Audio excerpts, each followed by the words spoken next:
Um,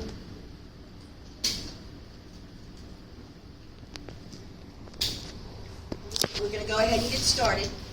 Okay, so audio recording is fine. Let me just go over a few things about how I lecture and with this lecture. This is the normal growth and development lecture. This is normal, not altered. That's a separate lecture. You need to use that SLO T4. T4, make sure you sign in. Don't sign in, you're not here. Use your SLO because I have streamlined, it's a lot of information. There are 30 test questions on development on test 1. 30.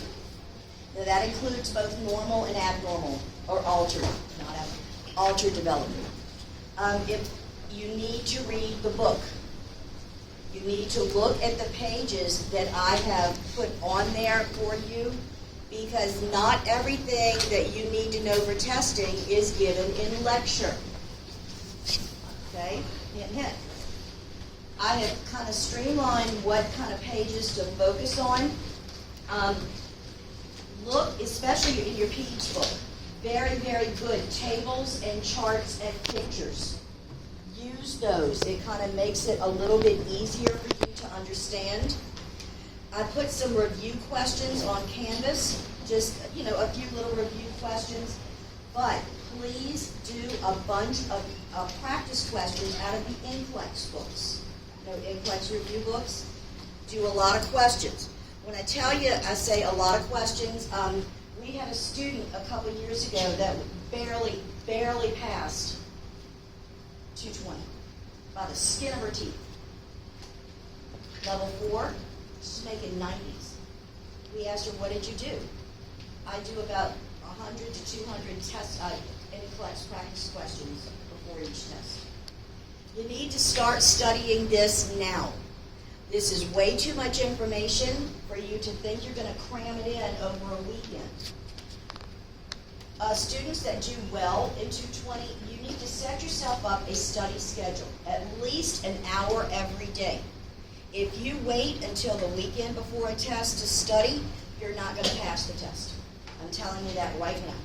So make yourself a study schedule. Maybe after today, you may say, okay, well, I'm going to go read about the theories. Read it 10 times if you have to, then put it away. Then maybe tomorrow, you might say, well, I'm going to do part of infants. Read about infants. So do every day, and then the toddlers, and the preschoolers. So study a little bit every day. Study early. And you need to know appropriate toys, activities. This is T4. Appropriate toys, activities, games for the ages. Those I'm not giving you in lecture. They're in your books and a lot of tables. Team 4. So start early. Read. You don't have to read every single solitary word. I know people don't do that, but pictures. And there are 2 textbooks that you need, and I'm going to go over them. Okay? So welcome to your growth and development lecture. For those of you that do not know me, my name is Mrs. Shield. And I've been teaching here going on 9 years. I've been a nurse for 30.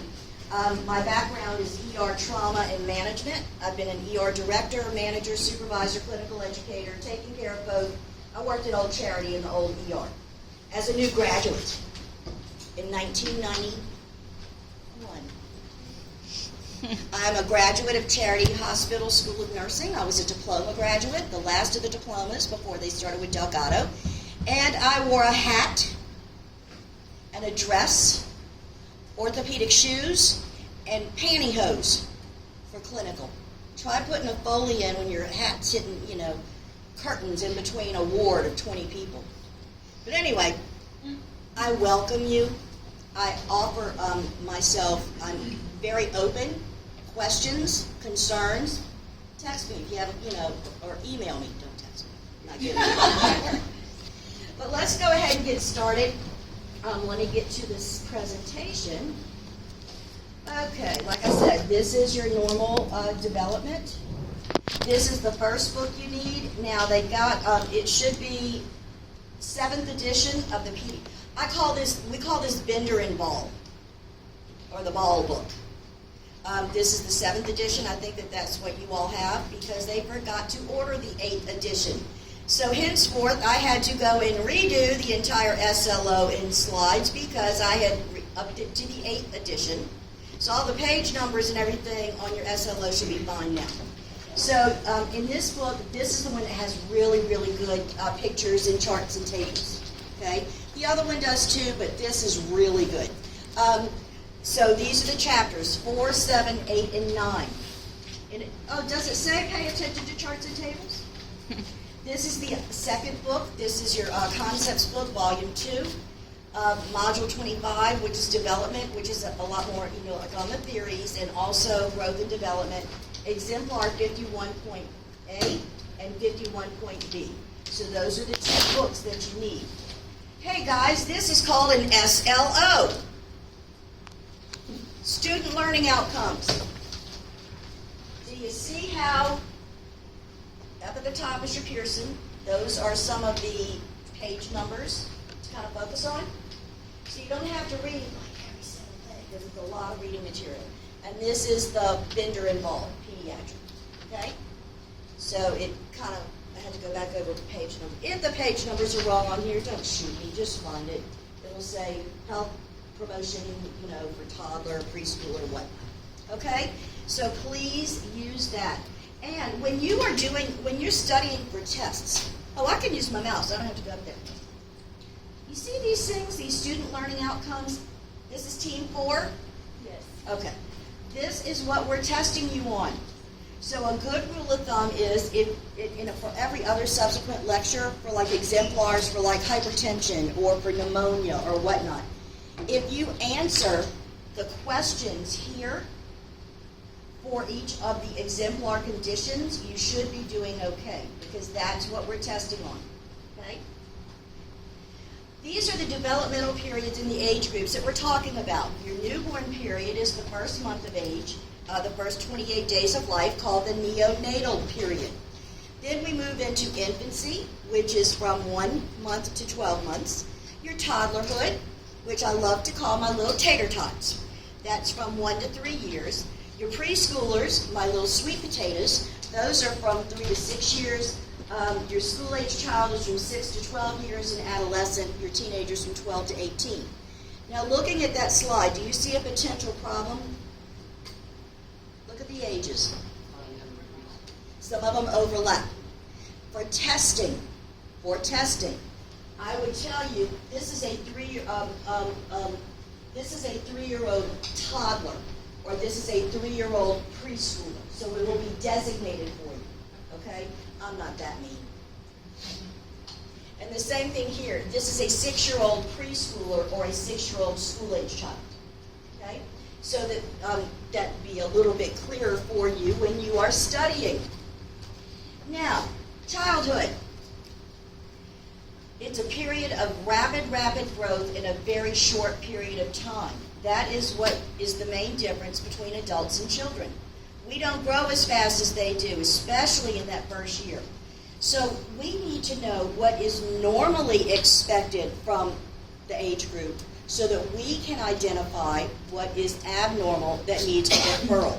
So the nursing interventions is to identify what should be expected, and if there's any lack of, then we need to initiate a referral. Okay? That is your role. So, developmental periods, the age overlap, it will be distinguished for you. Now, there's a difference between growth and development. Growth deals with physical changes. How big you are, how long your bones are, how much you weigh. It's measurable, it's quantifiable. Whereas your development is all your mental faculties, the way you think, the way you act, the way you behave. So there's a very, very big difference. Growth, it's going to vary by stages. You see, I kind of stopped growing at a certain age, but you know what they say, God says He only makes things grow until they're perfect. My daughter's like 4'11" for short.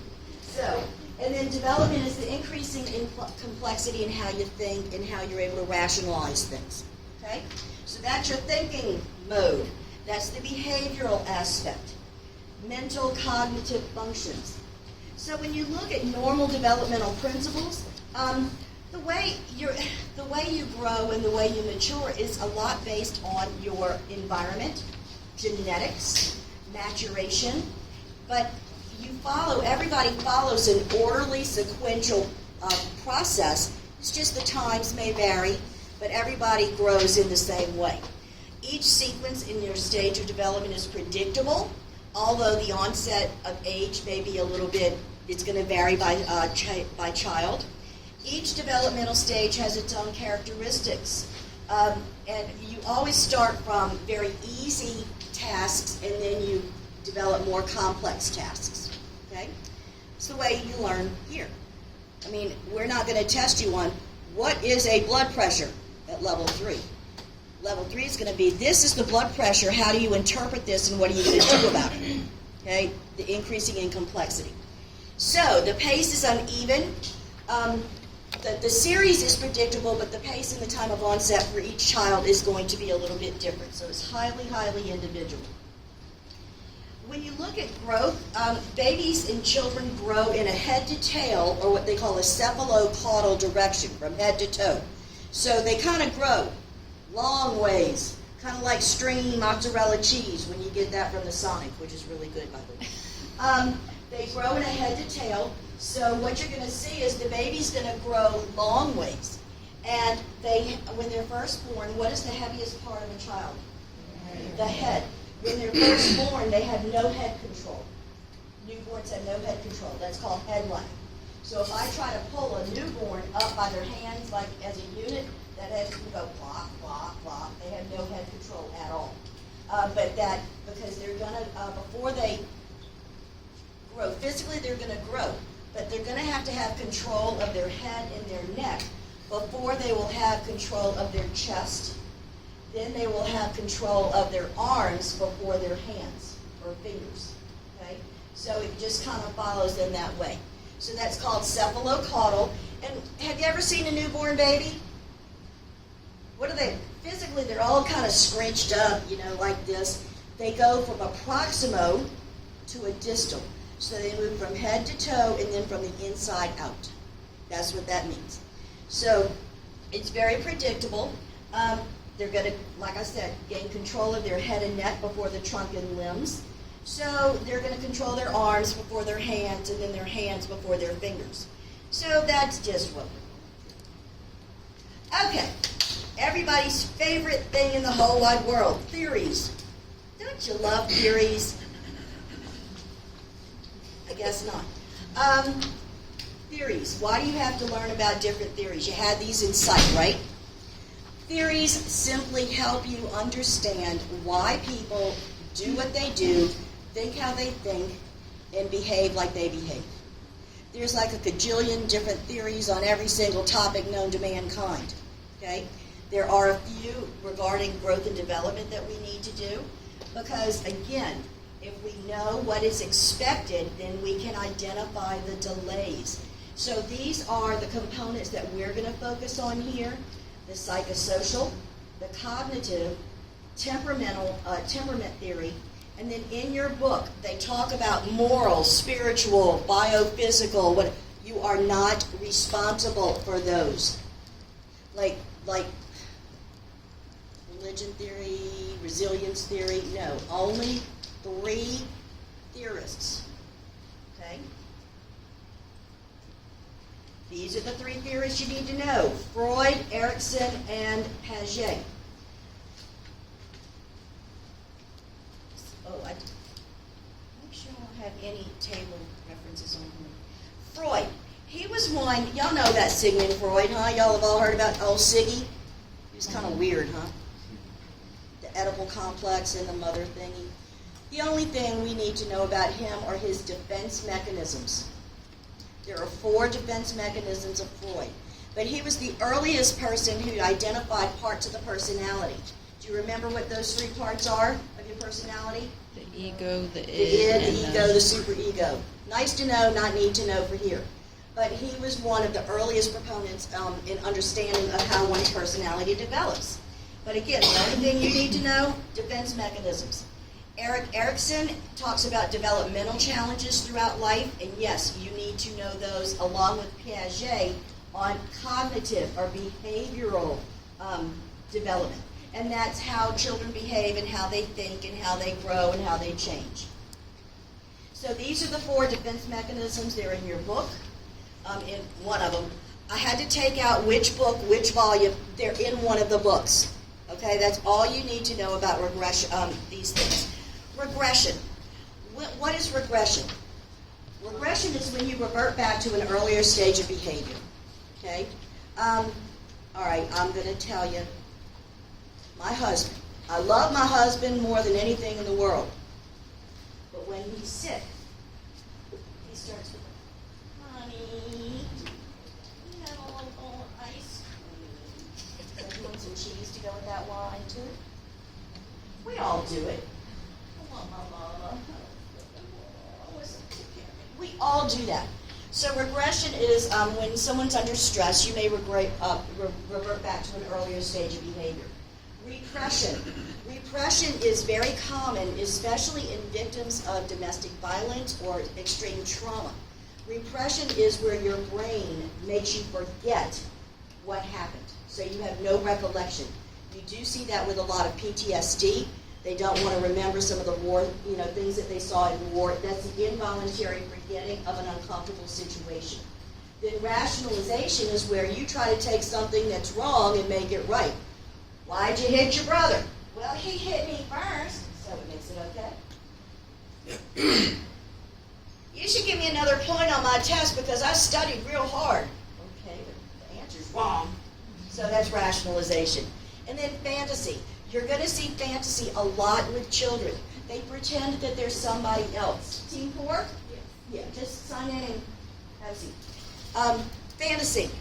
They pretend they're Superman or Batman, and we will see them at like Children's Hospital running down the hallway in their little capes. And that's just, I'm Superman, I have X-ray vision, I can see right through you. It's their way of coping, okay? It's kind of like Halloween when you dress up and you think it's somebody else, but they do it all the time. It's cute. So fantasy. So you need to know those and how to recognize them and understand that they're normal. And we all do this to a certain extent. So let's talk about Erik Erikson. He talks that life is a sequence of stages, that you have to achieve a certain task at each stage in order to move on. So if that task is not successfully achieved, then you're stuck in that level. You not progress further. So the more successful you are at meeting the challenge of that stage, the healthier your personality is going to be. And the stages reflect positive and negative critical life periods. So again, if you don't successfully meet the task challenge, you're stuck right there. Okay? There are a total of 8 psychosocial stages with Erikson, but we only focus on a few. We're focused, and I'll show you what those are. Because the ones that deal with adulthood, middle age, older adults does not apply for here. Okay? But again, these are also in your book. So these are the stages that we are going to be concerned about with Erikson. Trust versus mistrust is the first stage, and that's from birth to 1 year. Autonomy, which means being able to do things independently, versus shame and doubt is your toddler period. Initiative versus guilt is your preschooler from 3 to 6. Industry versus inferiority is your school-age child from 6 to 12. And then your adolescent is in identity versus role confusion. So what you need to know is the application to nursing care. There is a very good table in one of the books that talks about all 3 of these, like Freud, Erikson, and Piaget, that kind of show applications. Okay, so be familiar with that. Know that stress or anxiety, as I said, can make you regress back to an earlier stage. So if you were, and we see this a lot in the hospital. Kids may, a 7-year-old or an 8-year-old may start wetting the bed again, or sucking their thumb, or being clingy to mama, because they're under stress, and they don't feel good. So just know, and again, for testing, I would tell you this is a 3-year-old preschooler or a 3-year-old toddler. So you need to know the age dynamic for each one, because again, with the age overlap. Okay? Moving on. These are his stages of development. In infancy, it says birth to 18 months, but for testing, I do birth to 12 months. The task is building trust. So how do you build trust in a baby? How do you get a baby to trust you? What do you need to do? How do you meet their needs? Feed them, change them, love them, touch them. Don't just, that is how you build trust. Meeting their needs in a timely manner. Kids that are neglected, you will see that they don't have trust in anybody. Okay? And did you know that trust versus mistrust, if it is not developed in infancy, it can affect you in later life. It can develop into sociopathies, psychopathies. Let me ask you this. Do y'all know who Jeffrey Dahmer is? What about Charles Manson? Ted Bundy. If you look at their histories, Charles Manson, when he was young, his mother was a prostitute and would have, just neglected him. Totally neglected him. Ted Bundy was raised by his grandmother, who he thought was his mother, but his mother was actually his sister, and he didn't find out until later. I know, very freaky. So there was trust broken. And then Jeffrey Dahmer, his mother was very hands-off. Showed him no attention, no love, no affection. And look what happened to them. They never established that sense of trust in other people, which developed into psychopathies. They're all psychopaths, serial killers. Well, not Charles Manson. He never killed anybody. He got people to kill for him. So trust versus mistrust. Meet their basic needs.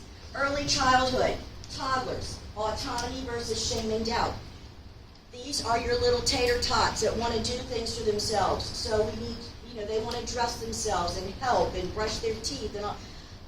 My daughter, when she was that age, she wanted to help dress herself. Now, when I say dress up, they pull their clothes and what they want. It may not match, but hey, she picked it. I don't care if you want to be Dorothy for a month. The Wizard of Oz, I had to wash that dang costume every couple of days because we went to the Winn-Dixie, went to the Walmart in her little red shoes and all this. So autonomy is when they're starting to do things for themselves, and we need to praise them for that. They're not going to do it all the way right. The underwear may be on the head, but still in the shirt on the legs. But it's okay. If you continue to criticize them, they're going to have shame and doubt, feeling that, I can't do anything for myself. So they lose that sense of independence and autonomy. They'll be helpless, dependent on mama and daddy for everything, and that's not what we want. Then in later childhood, in preschool age, that is initiative versus guilt, where they're starting to know what is expected and take the initiative to get things ready. So an example of that would be a 5-year-old knows that when we go take a bath, after bath time, we're going to read a story. And then after story time, we have cuddles with mom and dad. So they may go and get their pajamas ready and put them in the bathroom, pick out the book that they want to read. So that is where they're doing initiative versus guilt. Again, they're trying new things, new experiences. And if we continually say, why are you doing that? That is so stupid. Why can't you do anything right? They're going to have that guilt that they did something wrong. And one of the things that parents innocently do that they don't mean to is comparing them to a sibling. We don't want to do that. And we want to teach parents, each child is unique and appreciate the uniqueness of them. Okay? So that is, we don't want them to have impaired initiative and insecurity regarding their abilities. School age, this is your industry versus inferiority. They're able to have more confidence in their goals. They're learning how to do new things. They're learning math. They're learning science. All of these things are important. So and they're starting to identify themselves as separate from the family unit because they start making friends and they start seeing themselves as separate from the family. I can't see that and see this. So we want them to be able to make friends and successfully integrate into a peer group. Because if they don't, industry, being active, doing new things, they're going to feel like they're inferior to other people. So we would have sense of incompetence, low self-esteem, and difficulty making friends and getting into a peer group. Then in adolescence, you're here from, and I do from like 12 to 18, some books may say till 21. That's identity versus role confusion. Who am I? What do I think? What do I believe? They're trying to figure out who they are and what they want to do. So a formation, we want them to have a formation of a strong identity as an individual and also their place in where it meets into society. So they may start identifying their personal and professional goals. They start looking to the future. Oh, at 25, I'm going to be married to Justin Bieber, and I'm going to have $1 million yacht, and we'll have 4 kids, and this, and well, that's not going to happen. He's married, but anyway, they start predicting that future. Or they're going to be confused, not knowing who they are or what they believe. So we're going to talk about these more when we talk about that specific age group. But this is what it means, is we want them to have a healthy sense of identity and identify their personal goals. But if not, they'll be confused over their role. They may be socially isolated. This is a time when they may have potential substance abuse because they feel like they don't fit in and that's their coping mechanism. And they may become antisocial. So we really want to avoid that. So again, nurses, you need to know how to help them at each stage develop a healthy outcome. Okay? So now we move into Piaget. Piaget, in cognitive development, cognition is basically how you think. It's the way you think now is a lot different than when you were 10, you think? Yeah? So cognition is basically, you need to have the intellectual abilities of thinking, remembering, reasoning, and using language. It's qualitative changes in thought processes. As in the scientific world, quantitative is measurable. It's something you measure. Qualitative is more descriptive. So when you're going to be looking at research documents or whatever, they say we did a quantitative design, they measured certain numbers or certain values, whereas qualitative, it's more descriptive on how you feel about something, okay? So that's the big difference there. But before, the way you think is going to be based on the experiences that you've had. So you have to have, life experiences to say, oh, well, this happened to me before and this is how I reacted. So you need to have all of those different kind of experiences to help you grow mentally, okay? And remember that when your thought processes are always going to go from illogical to logical thinking, from simple to more complex problem solving, and then from understanding concrete ideas, meaning black and white, I see it at yes or no, versus abstract thought with the shades of gray.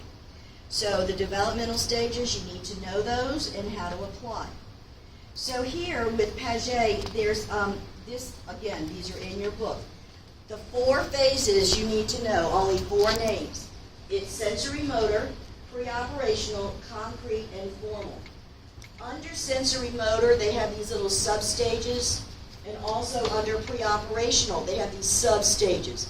You're not responsible for knowing those names or the ages, just sensory motor is from birth to 2, pre-operational from 2 to 7, concrete from 7 to 11, and formal from 11 years on up. So here, sub-stage, not responsible for knowing that. But in each one of those phases, 3 primary things have to occur according to Piaget. You need to either assimilate to a new situation or a new experience based on skills you already possess.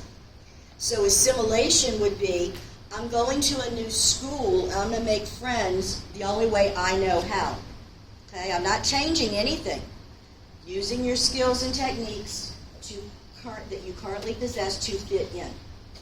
Whereas accommodation is totally different. That is a change process where you need to develop new skills to fit into a situation or an experience, to accommodate. Okay, accommodation What team? Team 2? You're going to be in special pops next door. So accommodation is a change process. You need to gain new knowledge. Totally the opposite of assimilation. And then once you have used one of those techniques, hopefully you have adapted successfully to that situation by either using what you know or learning something new. So adaptation is the final end result, and that is also called your coping behavior. So we want people to successfully adapt. So now looking into the sensory motor period of birth to 2 years, according to Paget, everything with babies is reflexive. They learn, where do things with young kids go?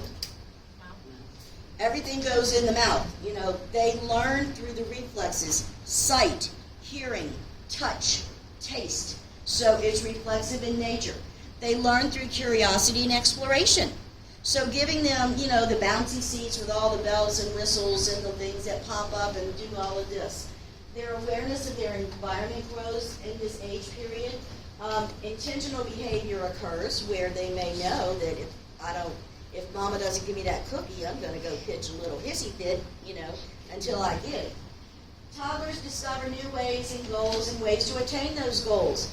Hey, mama put those cookies up on the top of the refrigerator. I'm going to go and climb up this chair and then get on the counter and then go reach for the cookies. Oh, they're a little smart, those little tater tots. So you got to know that. Rituals.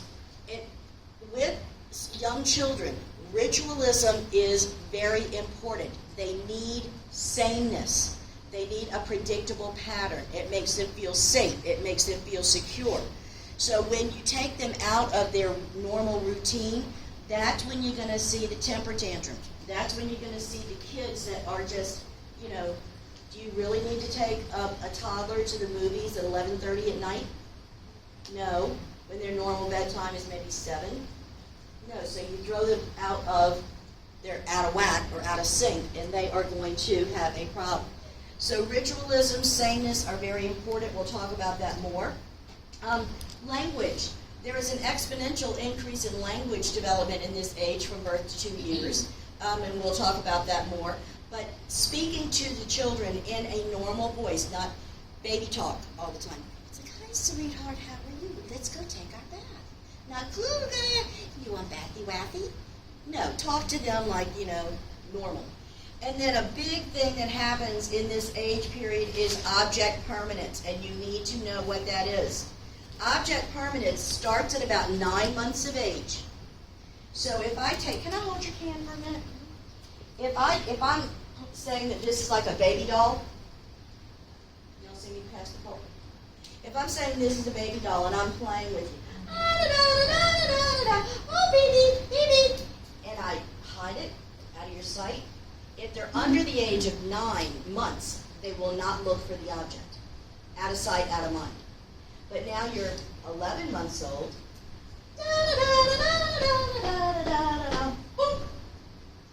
Now the kid's going to look for it. That is object permanence. Understanding that an object that is out of view is still there. So before 9 months, it's not present. It starts at 9 months. They will actively look for that object. Okay? Very important for you to know about with that. 3 crucial, what else? At this age, the brain is continuing to increase in complexity. Most of the growth involves maturation of cells. You're born with a certain number of cells in your body, and that's what you're going to be having throughout your life. So the way they behave gives you an indication of what they're feeling emotionally.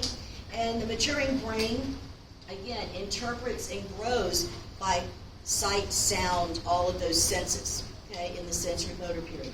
But 3 crucial events have to occur at this age. They need to learn how to separate from their parents.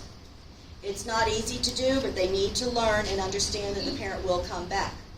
We talked about object permanence. That develops. Now, if they're a year old and they still won't look for an object after you hide it, is that a problem? Yes. Is that a red flag? So what are you going to do about it? Initiate a referral. That's the nursing thing.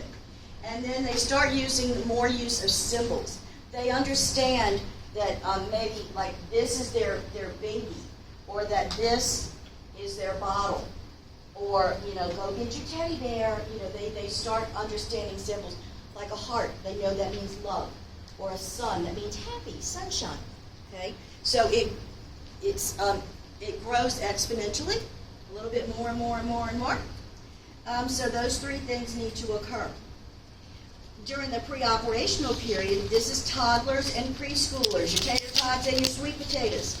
Again, you do not need to know names of substages. Just know that toddlers and preschoolers are in the pre-operational phase. And some things, really fun, cute little things happen in this age. Have you ever seen little toddlers? Preschool, they're adorable. They really are. But they are very egocentric. Everything is me, me, me, me, me. I want, I need, da-da-da. I want the cookies. I want this. What other age group is very egocentric? Who else? Teenagers. Teenagers. The world revolves around me. Give me what I want or else. Okay? So egocentrism, everything is significant and it all relates to me. Then you have, again, don't worry about the substages, you have transductive reasoning. Transductive reasoning it's an immature thought process where a child will take two events that are, I'm sorry, I'm trying to see you in the back because that pole. Okay, if I stand here, I can see you. They will take two events that happen at the same time and think that there is a relationship between the two when there's not. An example, little Timmy is riding in the car with Mama, and it's raining outside, and they're at a stop sign, and a bolt of lightning comes. Well, in little Timmy's, 3-year-old head, he's going to think that every time he's in the car and it's raining and they stop, that lightning's going to come out. No, they're not related. That's transductive reasoning. So it's two separate activities that they make form a relationship that really does not exist. Okay? Magical thinking. Young children have very powerful minds, and they think that they will have caused something to happen because they thought it or because they said it. An example is, unfortunately, if a 4-year-old says, "Mama, I hate you. I wish you would just die," and then Mama dies, the child's going to think they caused it to happen. That's that magical thinking. So what would the nurse do? What would you do if a child says that? Exactly. You need to teach them, no, sweetheart, it's not your fault. But that's what magical thinking is. Okay? They think their all-powerful thoughts cause something to happen. Along those lines, too, they may think if they get a cut on their arm and they're bleeding, "Oh, Mom, I'm going to bleed to death." Or if you're going to do surgery, their guts are going to fall out. It's just this way of thinking. Then you have centration and animism. Centration. If I hold this up, describe this. Black and pink water Wait, say louder. bottle. A black and pink water bottle. A black and pink bottle. What else? How would you describe it? Tall, Round. What else? tall, Tall. What else? cylindrical. It's a cylinder. Cylinder. Okay. You saw many different aspects to one object, right? With centration, the child can only focus on one aspect of an object. One. Central. Main. One. So they may say it's pink, or it's tall, or it's got black, or they wouldn't call it a cylinder, but they would say bottle. So centration is only the ability to focus on one aspect of an object at a time. Okay? Then you have animism. How many of you have ever stubbed your toe on something and then you blame the object? I broke my toe jumping. I hit it on my kitchen table, and I broke my toe, and I was like, you're like, "God damn, what a stupid table." You give inanimate objects lifelike qualities. Don't say y'all haven't done it. Or if a child falls down the stairs, bad stairs, you made me fall down. So I'm going to show you a couple of videos in a minute that will kind of give that some precedence. So then there's symbolism. They're able to use symbolism, becomes a lot more pronounced. they start to understand a little bit about time and space. They can think about an object without experiencing. Oh, I really want a candy apple. Or I want some cotton candy. You don't have any around, but they're thinking about it. But that's how they learn about their world. They start using symbols. They explore their environment. The language development is very, very, very rapid. So again, symbolism becomes a lot more defined. And just so you know, I'm not going to test you on how many words they can speak at what age. But their play is more social. These are little social butterflies. They love to play with other children. They're very, very friendly. We talked about egocentrism, transductive reasoning, magical thinking, and animism. So just know that symbolism starts to become a lot more pronounced here.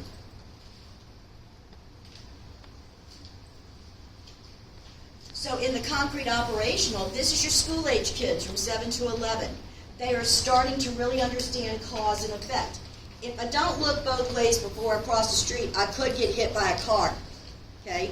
Or if I go and eat that cookie that Mama said not to, then I'm going to get in trouble.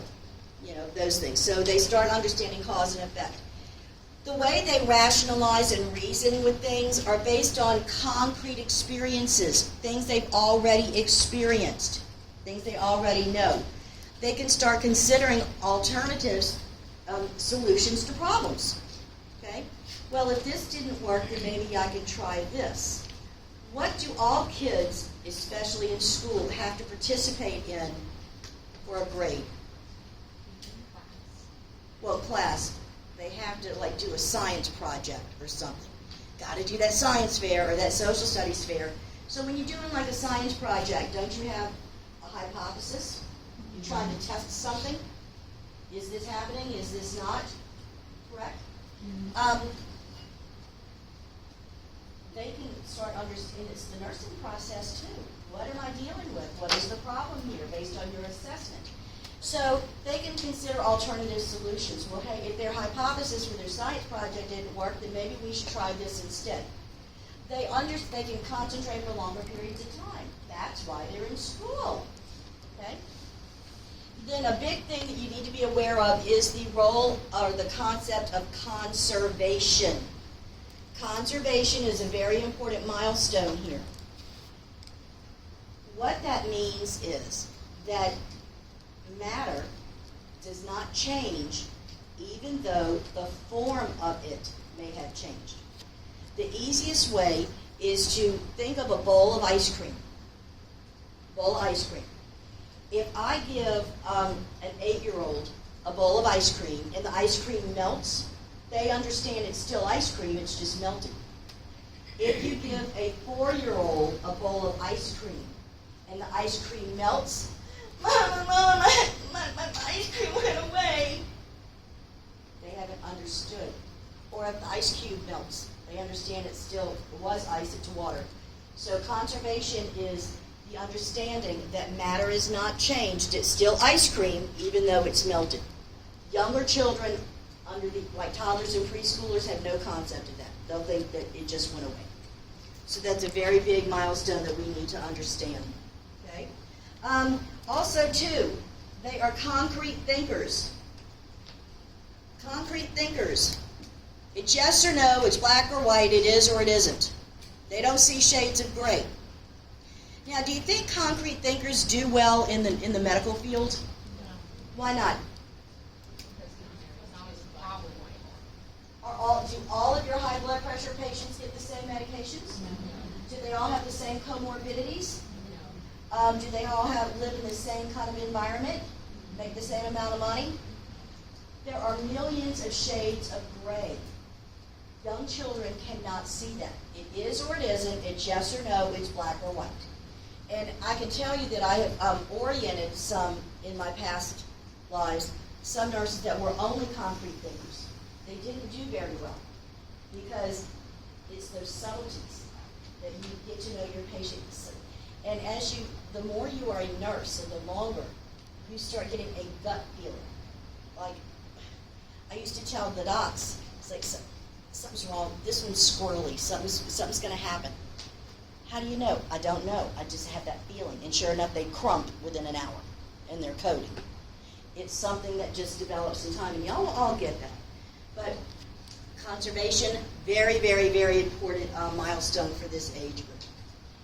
And they start seeing other viewpoints, the same as that alternative solutions. They, I see where you're coming from. That sounds pretty good. Then the formal operations period is what we all should be in from 11 years old on up. This is where you start having more adult-like thought processes. We think in the abstract. We can appreciate all those subtle shades of gray. We have a lot more alternative outcomes to problems that we're facing. Idealism, at this age, that's when you can really start saying, oh, when I'm 25, my ideal life is going to be blah, blah, blah. Okay? Could be married at 25 with 3 kids and a house in the suburbs, and we're going to have a boat. There's that idealistic kind of environment there. And they have a sense of the future. You start planning for your future. Oh, I think I want to be an astronaut, or I'm going to be a doctor, or I'm going to be a nurse. So they start perceiving their future time.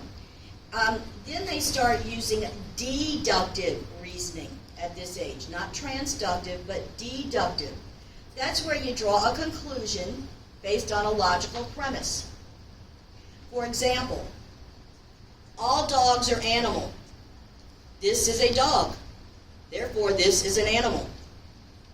Okay? Logical sequence. That's an example of, that's what we do. You cut me off in traffic, you must be a moron. Morons? Yeah, you got a red card, you're a moron. Okay. But here, they're more adaptable, flexible. They can understand and process contradictions. They start using the scientific approach to solve problems. And they are able to understand and conceive of a distant future. So now we're going to start something new. This is called temperament theory. Oh, I put the thing in backwards. Okay. Your temperament refers to innate characteristics that one is born with. You are basically the same person inside that you were the day you were born. Whether you're a nervous Nelly or you're a laid-back, type B kind of personality, nervousness, anxiety, some of that is the traits that you're born with. You cannot change that. I am type A. Did y'all think I was a type A, or am I Matthew McConaughey? Hey, type B. No, my husband's a type B. That's why opposites attract. Sometimes. So there's 3 categories of temperamental children. They're easy, they're difficult, or they're slow to warm up. So here with an easy child is one who shows regularity in how they react. They're pretty predictable. They're kind of chill. They're laid back. They're moderately active. They're usually in a good mood, and they respond positively to new stimuli. They readily adapt to new situations. They accept rules, and they work well with others. Don't we all wish we had an easy child? For those of you that have children? Then you have the difficult child. Difficult children are very irregular in their responses to things, people, actions, experiences. They adapt very slowly to new situations.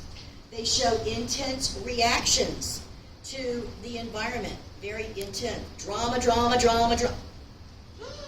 Where did my thing go? They show a lot of intense reactions. They're in a predominantly negative or sour mood. Sourpuss kids.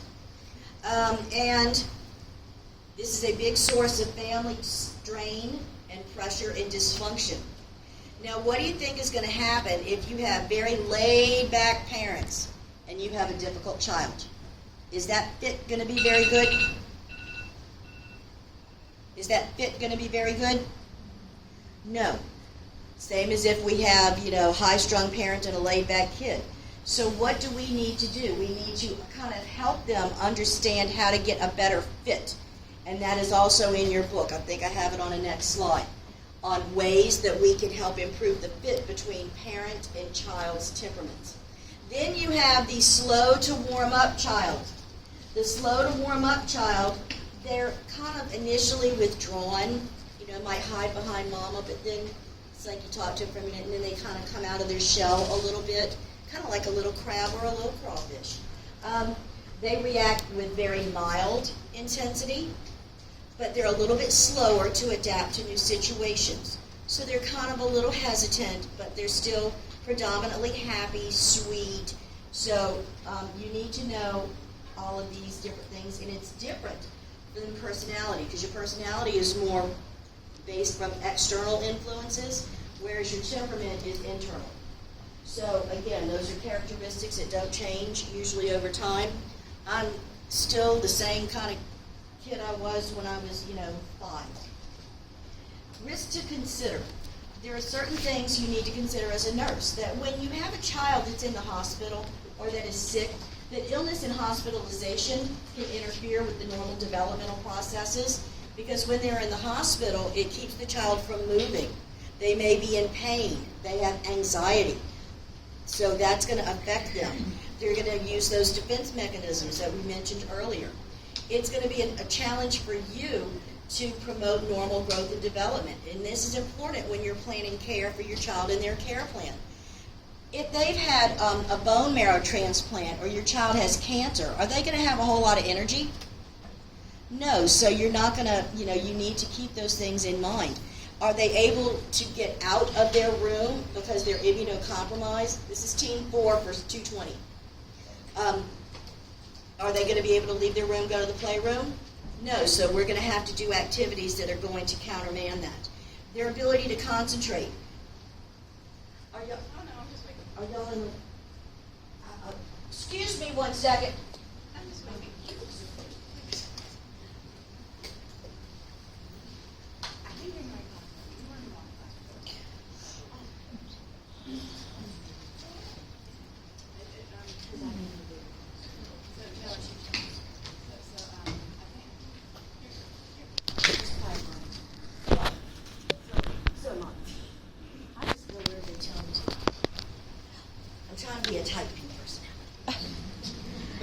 Okay, so keep in mind these things. If the child is anxious, they're in pain, they're going to concentrate on things. How many of you have ever come to take a test with a headache? Did it affect your concentration? Yeah. So keep in mind that some of these things are going to be risks. Prematurity. The earlier a child is born, it's going to interfere with their development because they may have permanent sequelae that are going to affect them throughout their life. They may have impaired respiratory function. They may be too young to learn how to suck, or they have a cleft lip, cleft palate. The kidneys aren't working right because they're inadequate. All those waste products are not getting out. They have lowered immune protection, and they're going to be neurologically immature. So when you're doing, when you're reading your history and physicals on your kids, I always tell you to go to the H&P. Read that instead of flipping through progress note, progress note, progress note, progress note. That's like every single person writing a note about a Go to the H&P. It's got their history, their meds, their social history, all of that. Go straight for the history and physical. But if you know that you have a child that was born at 24 weeks, is that a clue? Oh, they may have some issues. Okay? And even some of the treatments that we do for the premature kids can affect them, that's going to be a next slide. And then we're seeing more internationally adopted children. That's becoming a little bit more prevalent. We don't get any history on these kids. We don't know their family history, their medical. This is 220. This is 220, Team 4. Special Pops, next door. You need a dry erase marker to write it on the board. I just tell them before they sit down. You don't know what you're getting when you adopt a child from another country. You don't know the orphanage situation where they raised, like in India. Some of those orphanages are where they have raw sewage running in front. You don't get anything. So it's kind of a hit or a miss. And then it could be a language disparity. If you adopt an older child, there may be language barriers there. So we don't know a whole lot about that. So communication abilities, can they see? Can they hear? Can they feel? How do they respond to adult communication? The best way to assess a child is to watch them play. Play is the work of childhood. Let me repeat that. Play is the work of childhood. You can learn a lot by learning about their personality, their abilities their fine motor and gross motor abilities by watching them play. You think so? You agree with that? Yeah. So you need to understand that communication can be impaired by treatments that we have done on these children.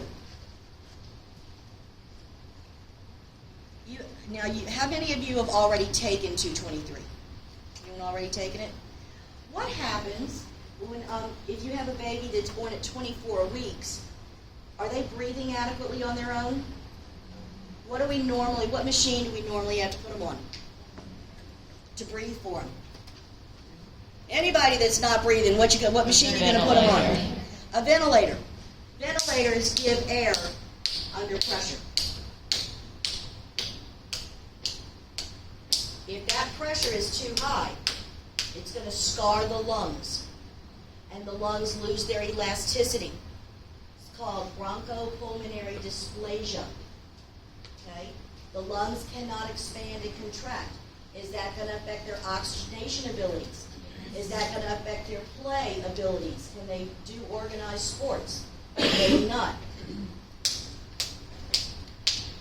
Pressure, pressure, pressure. Going up to the itty-bitty small capillary veins in your eyes. What happens to veins under pressure?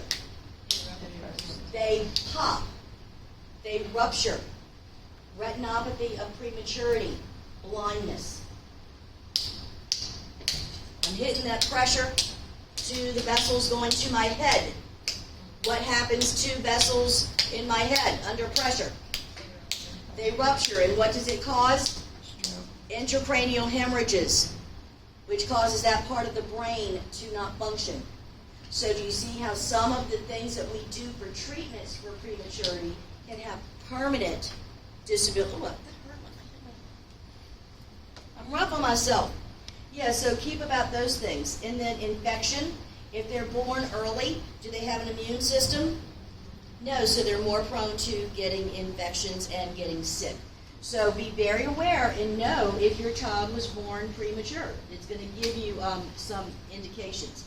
Planning interventions, you want to plan according to their stage and abilities, and you want to, again, know what's expected so that you can intervene if there is something unexpected.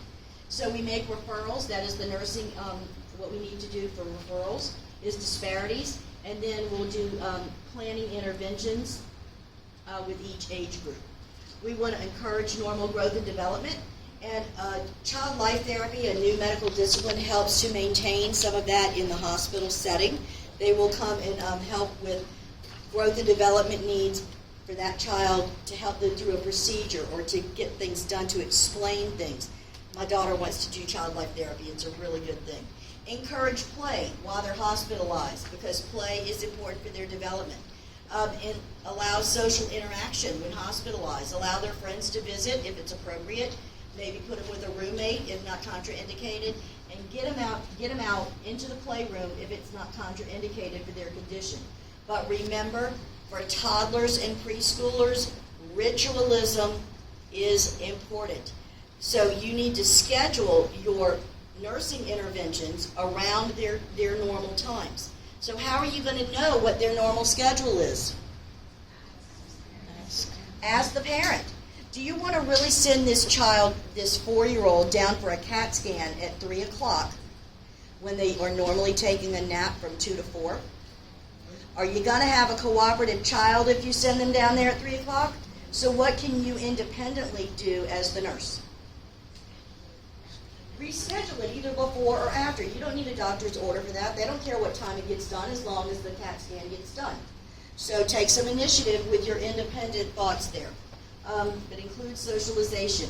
We need to make sure that schoolwork continues while they're hospitalized, because you don't want them to fall behind, especially if they are chronically ill and chronically in the hospital. So yes, it is within the scope of the nurse to call the school and get their assignments, but it really should be a parent or a caregiver. But yes, nurses can do that, because we don't want them to fall apart. Not fall apart, fall behind. So we want to make sure that we are giving anticipatory guidance to the caregivers, what to expect for them. Anticipatory guidance you do every time, and that's through teaching. So teach them about what is age appropriate, what the child should be achieving next, and then making sure that things are safe. Okay? So age appropriate. All right. Any questions on generalized developmental theories? Next we're going to talk about infants, but I'm going to give you a 5-minute break. A 5-minute break, unless you just want to keep going. You need to get up and go pee. Get up and go pee. Oh, I'm sorry, if you need to urinate or make micturition. Bathroom is down the hallway, down that main hall. Let's take a 5 minute. Come back, I'm going to restart it like 5 after. I know.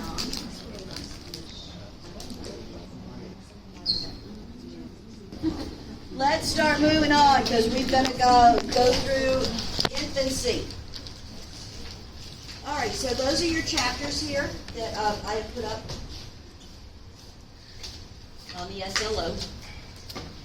Again, going over the developmental periods, we're going to go through newborn and infant with this section. And again, excellent tables and charts in your books, especially the PEDS book. So here when we talk about the first month of life, which is newborn to 1 month, this is also called the neonatal period. This is where your prenatal, your maternal, and paternal influences are most predominant. So physical growth and development, again, infants are going to learn through those reflexive activities. And remember that, and for those of you that have taken 223, and those of you that are taking it now, babies are born with certain newborn reflexes. The rooting reflex, the Moro reflex, which is the startle reflex. You go, and they go, ah! The stepping reflex. You will learn that that is how they are going to learn through those reflexes, and the more we stimulate the reflexes, the more they learn, okay, by sight, touch, tone, and sound. Physically, their physical growth is going to be very much related to how the nourishment, feeding, quality of feeding, meeting their growth and development comfort needs, and receiving input. Okay, you need to stimulate them, not just let them lay there in the bed. Learning through those reflexes is very, very important. Psychosocially, attachment and bonding is what we want to promote. So feed them, love them, hold on to them, swaddle them, give them that attention. So that is how we nurture and develop that trust versus mistrust. So as nurses, we want to promote attachment behaviors and bonding. We want to support the parents, especially new parents, first-time parents. You know, when I had my baby, I kept staring at her. Is she breathing? Is she breathing? Yes, Mom, you can walk away and go take a bath. She's breathing. So we want to support the parents. And remember, don't make the parents feel stupid, or, if they have alternative ideas, it doesn't make it right or wrong. It's just the way, as long as there's nothing dangerous happening to the baby, accept them. And you might learn something new in the process. And provide education and anticipatory guidance. Remember that infants are totally dependent on us. So it's a very stressful time. We have to meet all of their needs. You're not going to get a whole lot of sleep. It causes a lot of hormonal changes in the mothers, especially that postpartum psychoses or postpartum blues. So we need to be very supportive. Know that they're going to have increasing control over their body functions and movements. So physical growth, we want to make sure they're eating appropriately. Now you're going to see these charts in your books. Let me be very clear, very, very clear about this. I am not going to ask you anything about physical growth. How much does their head grow? How much does their chest grow? Unless it's pertinent. So, the physical growth is nice to know. But you need to know the rest of these. Their fine motor abilities, their gross motor abilities, and their sensory. Okay? So don't focus on, just so you know, they grow about ½ inch a month. So, they start growing like string cheese. So At birth, what you're going to see, they have those inborn reflexes that they're born with, and rooting reflexes when you stroke the cheek and they turn in stimulation for feeding. They may lift their head briefly, like newborns. If you've ever held a newborn like on your shoulder, they may hold their head up for just a minute, but it flops back down. Don't freak out if they do it, but you have to support the head because that's the heaviest part of the body. They also comfort easily with touch and with sound. I'm going to say, hey baby, it's time to go to sleep. Come on, sleep. Let's go to sleep. Sweetheart, low, slow, touch, relax. Sweet, relax. When we go to a Zen garden, babies respond to that. The nurturing, the rubbing, the touch. They don't respond well to loud voices. Okay? They do the startle reflex. Hey honey, they're going to go. So you're going to see that. They prefer black and white. Did you know that babies can't see colors? They don't see colors until like at least 3 months. So they see like dogs, like shades of gray, the contrasting light, dark. So when you were making up your pretty nursery with all the little bells and whistles, that's more for the parent than it is for the kid. Kid won't appreciate it until they're older. But just know that they cannot see. And I'm not going to test you on this, but on average, babies are born between 6 to 8 pounds, and they're about 18 to 20 inches in length. They grow about 1 inch a month for the first 6 months of life, so you're starting to see them grow. Their head circumference is bigger than their chest circumference. Remember, the head is the largest part of the body.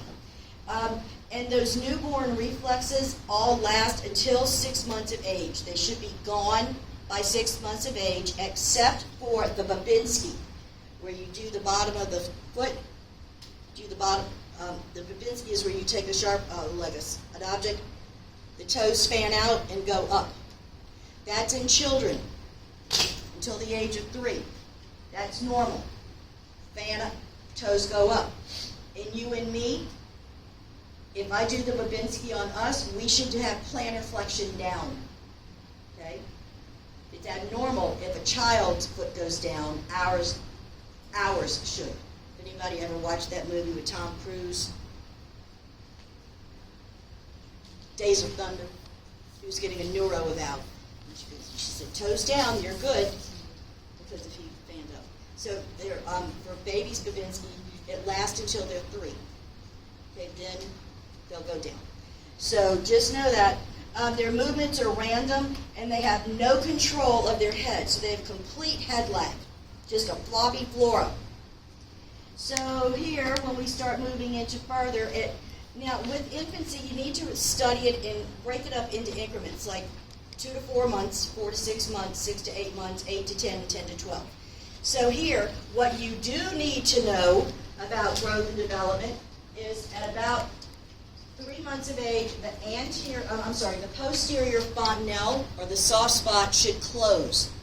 Your soft spots, or your fontanelles, are gaps between the bones in your head. They're called soft spots. That allows, during birth, the bones to overlap so they can come out through the birth canal. You have 2 of them. Anterior is right up here. They're shaped like a triangle. Okay, so you need to feel it when you're assessing. The one in the back is like right here, and it's like a smaller triangle. It's on the occiput here. That's the small one, closes by 3 months. The anterior won't close till 18 months or 1.5 years. Okay? So when you're assessing them, you need to say the anterior fontanelle soft, flat, or it's bulging. It should be soft and flat. What happens if it's bulging? What could that indicate? Right, intracranial pressure, meningitis, something. What about if it's sunken in? Dehydration. What happens when the baby cries? It's going to bulge, so don't assess it when they're crying. The best time to assess a baby is when they're quiet and sleeping. Okay? But that you do need to know. So here, they're fine motor. They play with their own fingers. They're starting to, move things, but their movements are still kind of random. If you put something in their hand, they'll do like a palm or grasp. They can, put it and hold it like a rattle. The Moro or the startle reflex, which is my favorite thing to do to babies. I know it sounds mean, but I go, and they go, ah! It's just fun. And then that should be gone. It's starting to fade. At 2 to 4 months, they're getting a little bit more control of their head. So if I try to pull them up by both arms, they'll have a little bit more control, but still a little bobbing, but it's not like floppy Flora. Okay? Then they can follow objects and track objects 180 degrees. And newborns can do this too. Just hold an object and they will look at it. Okay? When I said head like that, you still need to support that head, okay, even though they have more control. So they can hold their head up in a prone position, and especially if you lay them on their tummy, they can kind of hold their head up for longer periods of time. And they turn their head and they will look for voices and sounds. But posterior fontanelle closes by 3 months, 8 to 12 weeks. At 4 to 6 months, what you need to know is that they double their birth weight by 6 months. At 6 months. So you need to know, you saw that they were born and they weighed 8 pounds. What should they weigh at 6 months? 16. So that you need to know. The rest of that stuff you don't, except that they start teething at around 5 months. Anywhere between 4 and 6 months, usually around 5. So when they're teething, they drool a lot, they're cranky, they're just not happy little pumpkins. So teething starts. They can grasp and start grabbing at objects like rattles and toys at will. And everything drops. They drop and then they'll pick something else up. But again, it's just random. They can start manipulating objects. Like they'll start, ooh, see fingers. And then they may start finding their toes or kind of, just turning objects or toys around. So they can, at 6 months, their head lag should be gone. If head lag persists after the age of 6 months, that's a problem. And that would need a neurological evaluation because something is wrong when this child doesn't have control of the head and the neck. So head lag should be gone. They can turn from their bellies to their backs at 4 months and then from their backs to their bellies by 6 months. And if you hold an infant up at this age and you put them on your lap, they can kind of walk or you can feel that they're putting more weight on their legs. So kind of but don't let them go because you'll drop them right on your head. So here, those newborn reflex, oh no, that's the next one. So the birth weight doubles at 6 months. At 6 to 8 months, it slows down a little bit, their growth, but they can start transferring objects from hand to hand. Everything in their hand they're going to bang on. This is when you put them in those little bouncy seats and they're banging away and whatnot. That's good. They transfer those objects and they begin a grasp, a pincer grasp, what we call raking. They start using their hands to pick up objects. Now there's 2 phases to it. At 6 to 8 months, if I throw some Cheerios on the high chair, they're going to grab with their whole hand. And you're going to get some in their hand and put it in their mouth. That's coarse pincer grasp or raking. Kind of like you're raking leaves. Or you're doing that after you've been on Bourbon Street trying to get all those chippies and munchies. Okay? So that's gross pincer grasp. Those reflexes are gone. They recognize their own name and respond and look by smiling. And at this age, they may start a little babbling. Like, goo goo gaga mama, da da. Now, they don't know what they're saying. And what do you think is the first word that they're going to say, mama or dada? Huh? Why? Why are they going to say dada first? It's harder to say mama. Exactly. It's easier to articulate the duh, duh, duh than the umma, umma. Okay?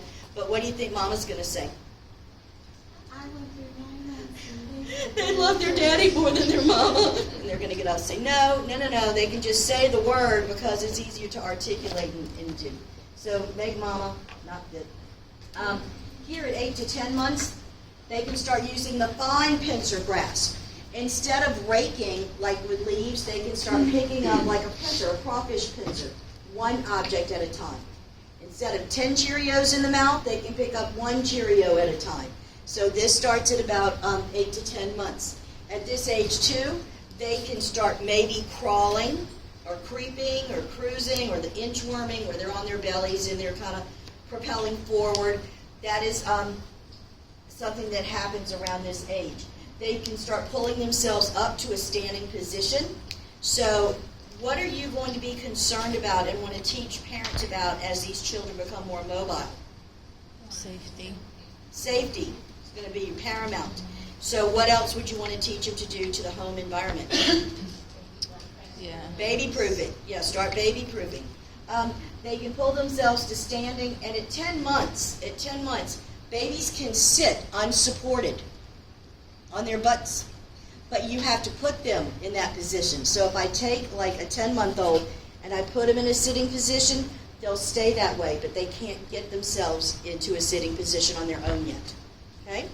So again, in the book, lots of charts, lots of tables, especially coming through. I took all my pictures out because I took like 40 slides away. Anyway, did that. At 10 to 12 months, they triple their birth weight at 1 year. So they double at 6 months and they triple at 1 year. Here they can start holding more objects because they have increased dexterity of their hands. They can start putting and manipulating objects, putting them through, it's that little ball thing that has like the stars, the clovers, they can start putting those shapes into the little ball things. They stand alone. They can start walking, or what we call cruising, where they're holding on to an object and pulling themselves along. Now, is it required for a baby to crawl before they walk? No. Some children never crawl. They just take off. They're cruising, holding on here, and then, shoo, like the Energizer Bunny. They go, go, go, go, go, go, go. And they now, at 10 to 12 months, can plop their little butts down and sit by themselves. But at 8 to 10 months, they cannot. At this age, we also, they need to start their finger feeding themselves at 10 to 12 months, maybe because they start having some teethies, okay, which we'll talk about in a minute. Sippy cup should have been given at about 6 months, but we need to let them help feed themselves. It's very messy. They're going to get more on their bodies than they do in their mouths. So you have to help them, but allow them to assist with feeding. And if you were like me, I put a big shower curtain down underneath and on the back of the walls because, more ends up off of them than in them. So they also like to play games like patty cake and peekaboo because remember, object permanence has developed already at 9 months. So physically what we're going to see is the period of very rapid growth, especially in the first year. They start teething at about 5 months. Again, their physical growth is the quality of feeding is going to contribute very greatly to that. Cognitively, the brain growth growth continues. That's going to be more functions and things that they're able to do. So sound, language, grasping, holding, reflexive activity is how they learn and grow. So know that hearing and touch, those senses are very, very well developed at birth, but sight is not fully developed until the age of 6 years. So visual acuity is not fully established until 6 years of age. But they are still able to track objects, and they do have taste preferences by 6 months. Psychosocially, you need to know the different types of play for all of the different age groups. Babies, it's solitary play. They're not playing with anybody, but it's just their own little activity. But they do enjoy interaction with adults, but their play is considered solitary. So they play with their own toys, but they do enjoy the presence of other people. And again, their play is going to be reflexive in nature. And so they're going to start reaching for more objects and manipulating more objects, things of that nature. So remember that personality and temperament, you're going to start seeing little shades of their personality, but their temperament from what they were born with is going to remain unchanged. So remember, infants' temperaments cannot be changed. All we can do is help the parents to have a better fit for them. And there's good information about that in your book. One thing we need to do is always include the family and do, oh, I'm sorry. Let's go back one. Communication. You need to understand this. At the end of the first year of life, they can speak about 4 words. 4 words by age 1. Now, in the first 8 months, 6 to 8 months when they start babbling and cooing, they may say the word mama or dada, but there's no connection to a person. Between the ages of 10 to 12 months, they start saying, they know that this is a baba of their bottle, or they know who is mama, or they know who is dada. So at 9 to 12 months, they can understand more words such as no, or mama, or binky, or bottle, things of that nature. So they start having more identification of the speech. But before that, 8 months and earlier, they don't understand what they're saying. It's just babbling. Okay? So again, moving on to assessment begins of the family and the child with the first time you have an interaction. This is called an across-the-room assessment. We want to assess the family dynamics. It provides a lot of information about what is going on. Do we continue to watch the family and the caregiver stuff during the assessment or intervention with the child? We want to continue it as the child is weighed, measured, talk to them about developmental tasks that they are able to have achieved, an overall impression of the child. Are they happy? Do they look clean? Do they look healthy? Or do they look like they're a little bit neglected or dirty or unkempt? So we want to do those across the room assessments. You want to pay attention to bonding. Again, this is a primary responsibility that we want to promote attachment. Are they holding them? Are they responding to them? Or is the baby screaming their head off and the parents over there on the cell, on texting and not paying any attention? So that's going to give you red flag clues. Is there eye contact? Do they comfort them? Do they love them? Do they swaddle them? So you get a lot of information that way. Because remember that the family is the primary relationship. So we need to identify strengths and needs and weaknesses of the family unit. And we want to discuss again that temperament and how the baby needs to fit in, and discuss methods of adaptation to improve that fit. And again, that is in your book. So please read that.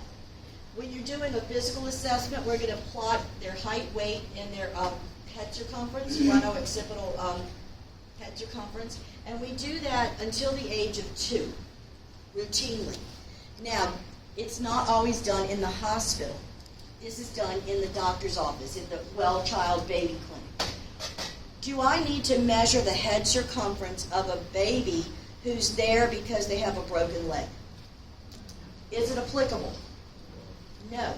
Do I need to check the pupils of a 2-year-old who is there because they have a broken leg?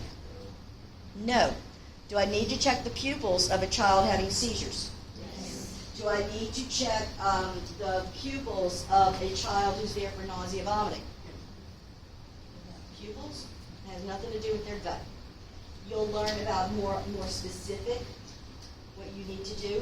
But in the doctor's office, they're going to do that. But in the hospital, it's more patient-focused on what their chief complaint is. Okay? Here, too, they're going to do a complete head-to-toe physical assessment, and you will have to do this every time you go to clinical on one of your patients. We want to check their developmental skills. This is not done in the hospital. This is more done in the clinic. But there are a lot of screening tools that they use to assess and measure qualitatively what can the child do. You're not responsible for knowing the names of them, but just an FYI, the Denver Developmental Screening is one of the most popular, and it's one that is most used. Get general observations and questions and get the parent's interpretation of how well that child is doing. They know their child better than you or I do, right? I don't know, Jack Diddley. So make sure that we are getting that information from them. Nutrition, again, they double their birth weight at 6 months, triple by a year. We want to see, are they formula fed or breastfed? Get their eating patterns. How often do you feed them? What are you feeding them? How much are you feeding them? Because if you start seeing that this child's weight is not coming up to where it needs to be on the growth charts, don't just assume that they're not feeding them. Maybe they have a financial issue where they're having to dilute formula, or they can't buy as much stuff. We cannot be judgmental. We can only find out what the need is, and then we can help them by, maybe they need social service referral for some community outreach. Okay, those are the things that we need to do. We want to get their eating patterns, give them guidance about food choices, encourage breastfeeding as much as possible, but if the mother does not want to breastfeed, do not make her feel guilty. Because now you have all these baby-friendly hospitals. They come out of the womb and they immediately put a baby on a breast. Well, not every woman wants to breastfeed. What if a woman's had cancer and had a mastectomy? She can't breastfeed. Or what if they don't make enough milk, which is a very common thing. We cannot make, that breastfeeding is, but don't put your idealism in there. Respect the decision. In my age, formula. That's what women did. Or, if they didn't want to breastfeed, they sent you to a wet nurse. Do you know what a wet nurse is? That's a lactating woman who will provide breast milk for your baby.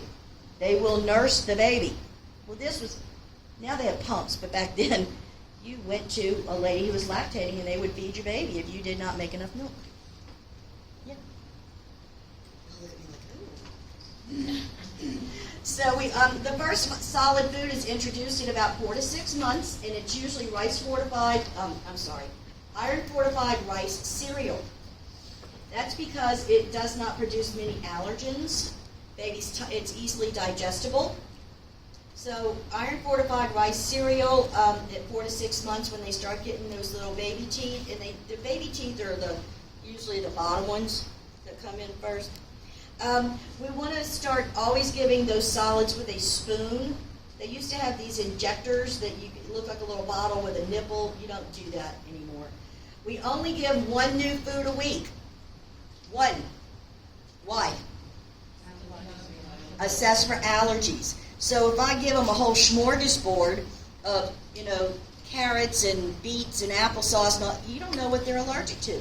So only 1 new food a week. Keep a diary of it, or tell the parent to, not you. We want to start introducing a sippy cup at around 6 to 8 months, because they can start using that. I'm going to poke myself in the eye. Sippy cup, about 6 to 8 months. Fruit juice, we only want to give them no more than 6 ounces, and not until after 6 months of age, because a lot of these have immune systems. Same as honey. You don't give honey or peanut butter. This is just an FYI until after a year, okay? Because honey is not always filtered, and they can have reactions to that. So at 6 to 8 months, introduce the sippy cups, and when we are at 12 months, between 10 and 12 months, when they have their teeth, we give them those little junior toddler foods, those little chopped foods, or whatever you're eating, just chop it up real small. You have to be careful on certain fruits that you give, the way they are cut, because they can cause an airway obstruction, especially grapes, hot dogs. I'm an ER nurse, so I've seen when you cut, instead of cutting a hot dog in round circles, little slivers, kind of like almonds, like slivered almonds, little longer ones, so it doesn't get caught down in there. Grapes, the same thing, kind of like a sliver, not round circles. You have to be very careful about that. And we want to also, what food do we want to give them first? Fruits or vegetables? Why? Why do we want to give them veggies first? Why's that? Yeah, if you give them the sweet stuff and the good stuff, they're not going to want that stinky old carrots or potatoes. Not.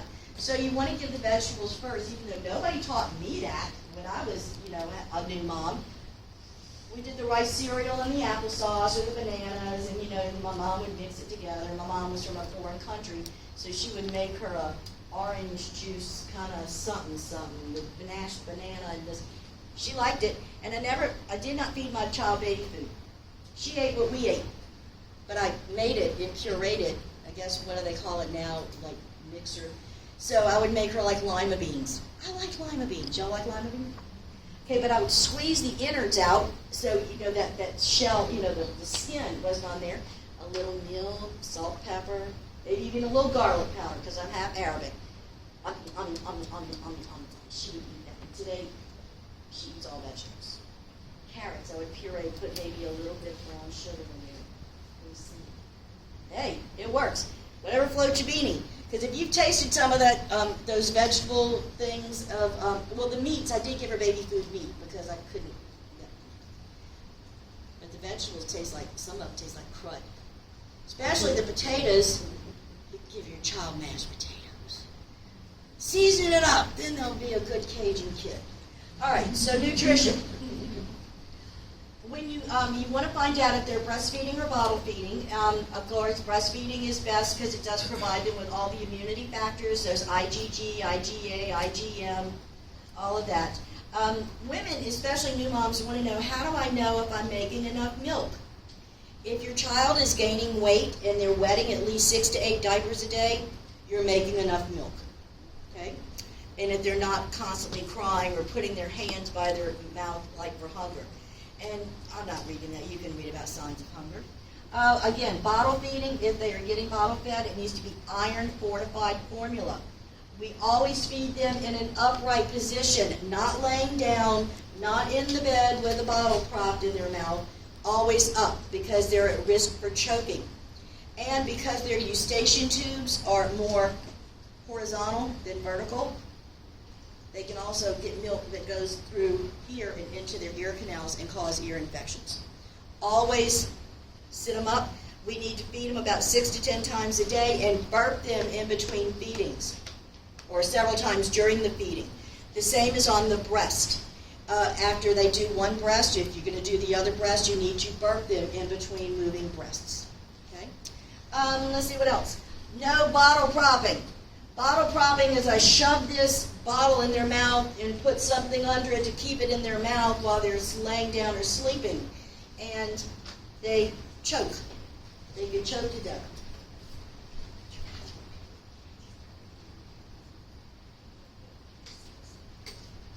Yes. No.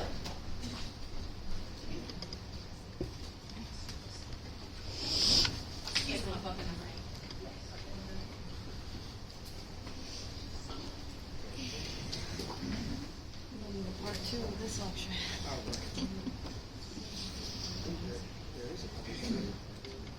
think that's the altered. This one? I thought the one tomorrow is altered development, and this is the normal. No, I think we do development. I think they put them both here. They put altered and next week, like you can do all of them. Okay. I was like, You're using my computer. See, I'm nice. Unless you spit at me. Okay, physical activity with your babies. Keep them, you want to give them these activities to develop their fine and gross motor skills. Again, you need to know charts, toys, activities for all these ages, and they're in your book. I'm not going over all of that because there's too much. Allow opportunities for activities, and they need to be on the floor having that tummy time. One of the best presents that I always gave for women who baby showers is those floor mats where you put them on the floor and they have like the big mobiles overhead where they can lay on their back or lay on their tummy and reach for things. That's how they develop that coordination with the fine and the small muscles and the large muscle groups and coordination. So FYI, it's a good kind of thing. And also keep in mind, the smaller the child, the larger the toy. Meaning if you're going to give them a ball or a block, small kid, give them big blocks. A 10-year-old, you can give them small little Legos, but you're not going to give small Legos to a small child. They're choking. So you do need to know some of those kind of things. Orally, we do want to do oral care, which nobody ever told me about either. Wipe their gums with soft little gauze to get some of the sugars that are in the formulas, sugars that are in the breast milk, that can cause cavities or problems with dentition to their gums. So just a couple of times a day, just wipe it out. And again, teach them not to bottle prop. And we do not want the child to be sleeping when they are on the breast. We do not want to have the baby put into the bed with, poor mom who's exhausted, who a lot of times they'll put the baby next to them in the bed at night and then put the baby on the breast, and then the baby goes to sleep, the mama goes to sleep, and the child has suffocated. Anything that covers a child's nose, infants are obligate nose breathers. Anything that covers the nose, they are going to die. Because if I come up to you, can I touch you? If I hold your nose, what are you going to do to breathe? Open. Babies can't do that. Their central nervous system has not developed enough to know that if something's blocking here, open my mouth. So the number one cause of a blocked nose is snozzberries. Mucus. That's why you need to have the bulb syringe. Or a pillow, or blanket. Or it could be positional. And people die from this called positional asphyxia. You're caught like this and your airway is blocked off. We see that in trauma a lot when patients have fallen and they fall into a crevice and they're like this and they can't breathe. It's one of the things that Princess Diana had some positional asphyxia. She also had a busted pulmonary artery, but yeah, positional asphyxia. So when you see these babies in these car seats or in those, infant seats and they're like this with their head forward, we need to straighten the head because their airway is very, very small and it's straight. Our airways are more conical shaped. So anything that blocks that airway or blocks that nose, they're going to not breathe. So we have to teach about positioning them right with, keeping their head forward, not their head back in car seats and things of that nature. Okay. That's an FYI. So no bottle propping. Mentally, again, we want to make sure that they feel secure, that their environment is nurturing. One thing that you'll start seeing in about 6 months is children can start distinguishing between their caregiver and non-caregiver. So this is called stranger anxiety. It is a normal finding, and it is a healthy attachment behavior that we see. So it starts at 6 months, and it's called stranger anxiety. And past the age of 6 months, and that can last up until they go to school, all throughout toddlerhood and preschool years. So stranger anxiety, oh, hush up, I hear you. It starts at 6 months, it peaks at a year, and it can last through preschool. So be concerned if a child doesn't exhibit stranger anxiety, because they'll just go to anybody. That's not always a good sign. So separation anxiety and self-regulation we need to talk about again. Separation anxiety, it starts as stranger at 6 months. After that, it's called separation anxiety and may last through the end of the preschool years. It is expected, and one way to avoid that is to keep a parent within eyesight. The parent can be holding the child. You can do a full head-to-toe, complete physical assessment on a child that is being held except for a belly. Can you feel pulses in their feet, capillary refill? You can listen to heart sounds and breath sounds through the back, right here, because they have very thin muscular walls, so you can hear it. It resonates. I don't have to take the child. If I have a child that's here because they've been short of breath, and I go try to take that child, that 8-month-old, from that parent, what's going to happen? Exactly, because they're upset, so we don't want to do that. So keep them in sight or let them hold them. Know that that is a normal finding and it may last. So here's self-regulation. They need to know how to soothe themselves. Some kids calm themselves by sucking their thumb or rocking back and forth or wanting a pacifier. They have preferences. Some kids like to be held. Some kids are like, leave me alone, don't touch me, but they need to learn some self-regulation techniques. And they need to learn how to put themselves to sleep. With infants, swaddling, when you tie them up like a little, with the blanket real tight, that seems to be very soothing to the smaller babies. Now, try doing that to a 10-month-old. You can't swaddle a 10-month-old. But find out what they like to do that is healthy and help the parent learn some of those kinds of things. Disease prevention, we want to make sure that they're getting their immunizations, they're doing some screenings for anemia, vision and hearing. Teach the families not to have environmental smoke. Smoke is gonna, anyone that smokes in the house or smokes around the child or even outside, where does the smoke smell stay? In your clothes, in your furniture, in the stuffed animals, in the drapes, in the carpet. So that's very much a trigger for respiratory problems as the child grows.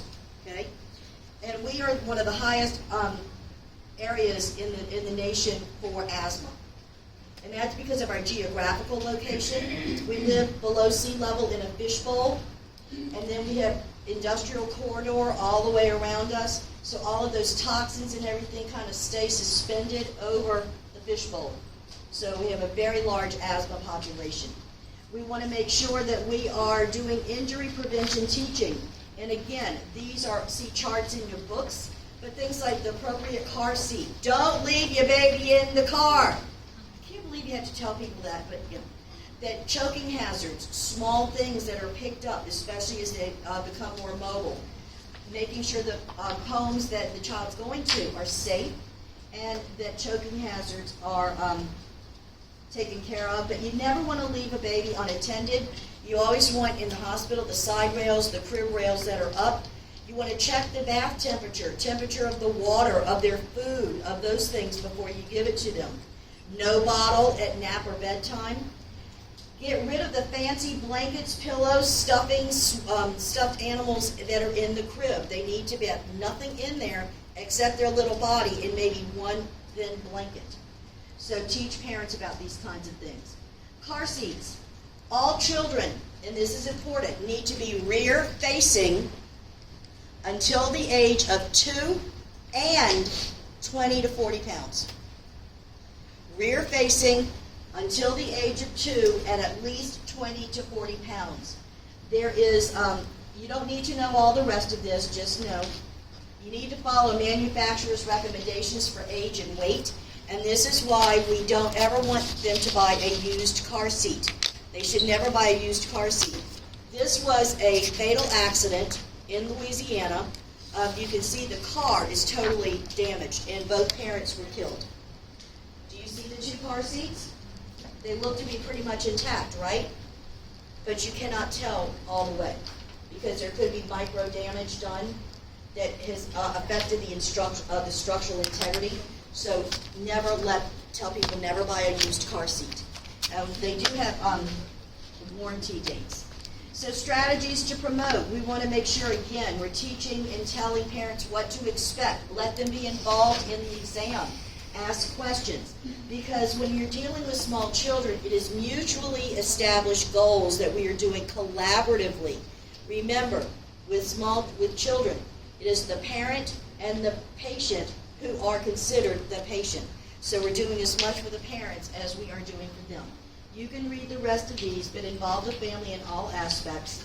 Planning, again, you want to make sure that they have those reflexes, are they attachment, states of alertness, and high-risk status. If you have a high-risk baby who was born premature, they had all these problems wrong with them, what course might you want the parents to take? CPR. Infant CPR.